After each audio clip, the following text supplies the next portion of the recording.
Alright, I'm all lined up and I'm ready to start making the other slot. So first I'm going to drill that as far as I can, or plunge it. Plunge it. I can see right now it's going to be, once again. Alright, so I put this hole down back on, which should help me because now I need to take this one. Well, let's see. I need to take this one completely off, or can I just reposition it?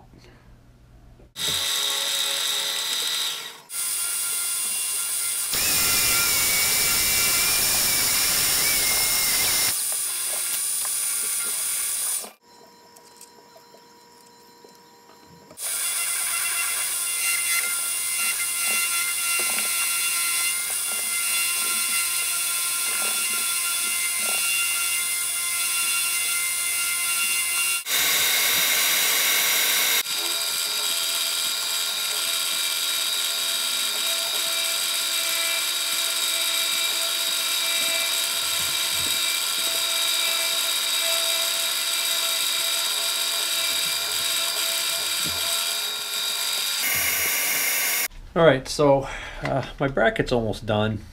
I've got the slots milled and everything, and I just decided I want to round off the top a little bit, kind of like the original bracket was. Instead of leaving it square like this, I'm going to knock off these corners, and I figure I'll do it with the easy way to do it is just leave it on the table right now and do it with a slight curvature. So I know that this is still on the center line of my spindle, so I took some dividers and I basically went from the center point here to the edge here, and then I scribed a couple lines just as kind of some rough guides, and also just because I wanted to get in a look at how that was going to look when it was done, and I was like, that's not too bad.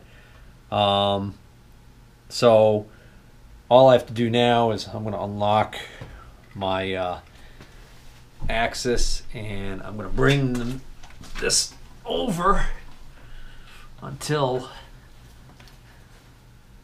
the mill is just about there. Okay, and now's a good time for me to set the depth stop. So if I whirl this around and I just bring it down here, I could see that that's gonna pretty much go almost right along that line, which is what I wanted. Now I'm just gonna reclamp it. So that's reclamp it as opposed to jed clamp it.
I think I just broke something. Just broke my first end mill. Sure it won't be my last. And that is how you turn a 4-flute end mill into a 1-flute end mill.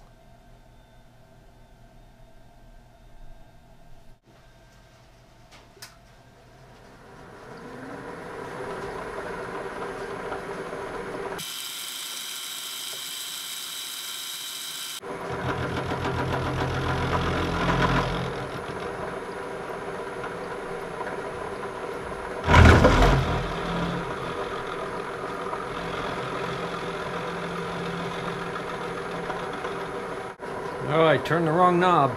The end mill caught, and because it's rotating in this direction, it pulled this piece right around. So didn't do any, didn't spoil the work by having that happen though, because all it did was spin it on its axis. Could have been much worse. All right, so let's try this again. What I'll do is I'll bring this down so that I'm just touching off. There we go. And I'll bring it just a little further. Lock that axis.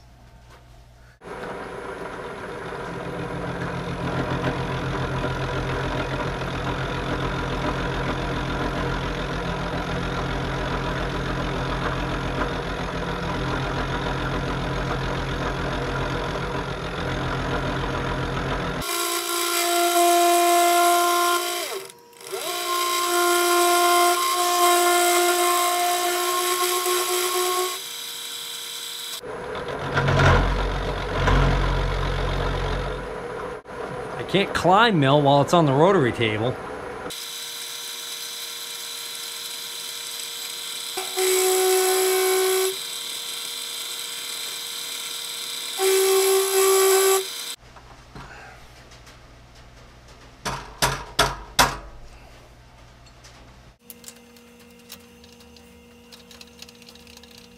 And that last cutter had no clearance left on the bottom. It's completely burnt up.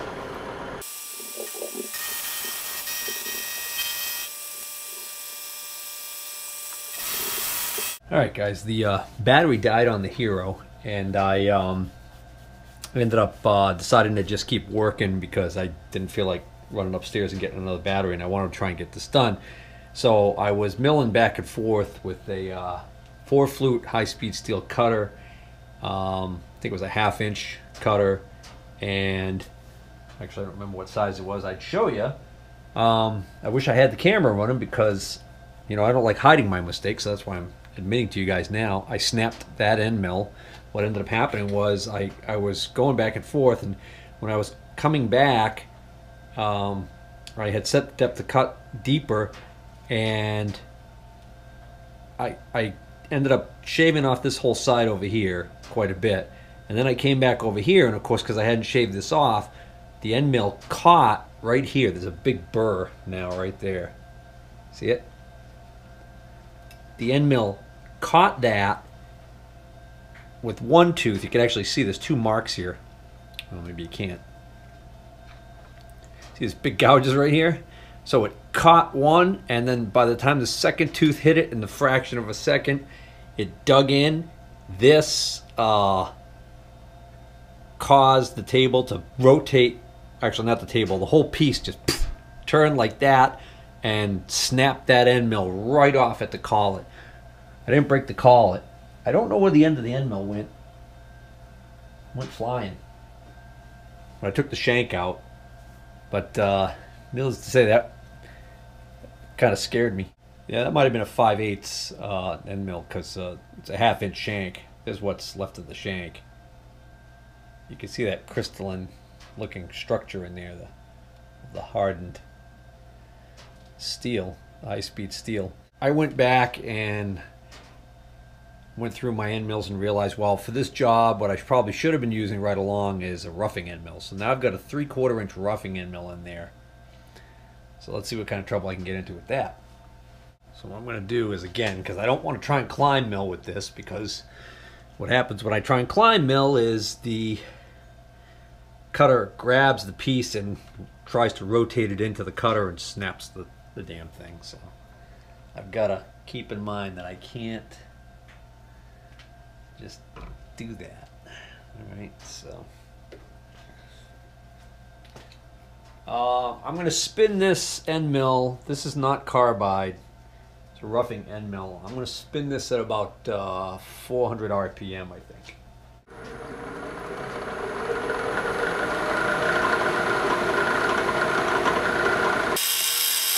I gotta put a glove on because the chips are hot and hitting my hand. What the heck I did there? I thought I turned the camera back on.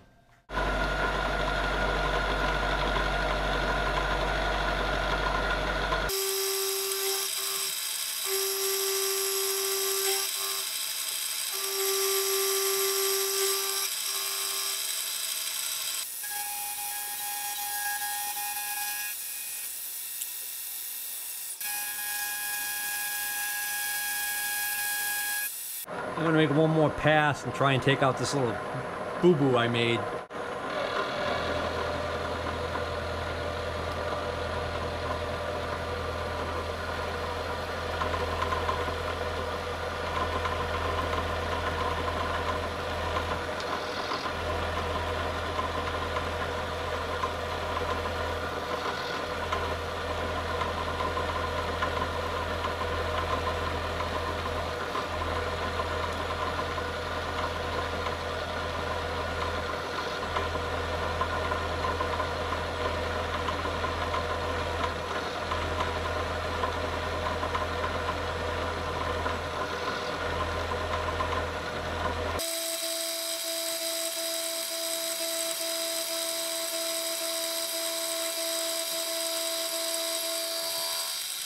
That's it. Now that's a roughing end mill, so it's not a very nice finish on there, but that's all right. I'm just gonna knock off the sharp edges. I'll probably use the sander grinder and clean that up, and that bracket will be done. Well, there it is. Not too shabby. Uh-oh, Steve. Well, this doesn't look good at all. All right, I stuck my makeshift guide pin in here and I was able to get the bolts in. I panicked for a minute there, but now the real test, can I rotate this up to full 90 degrees? If I can't rotate it without these bolts binding in the slots badly, it means my alignment, my slots are messed up.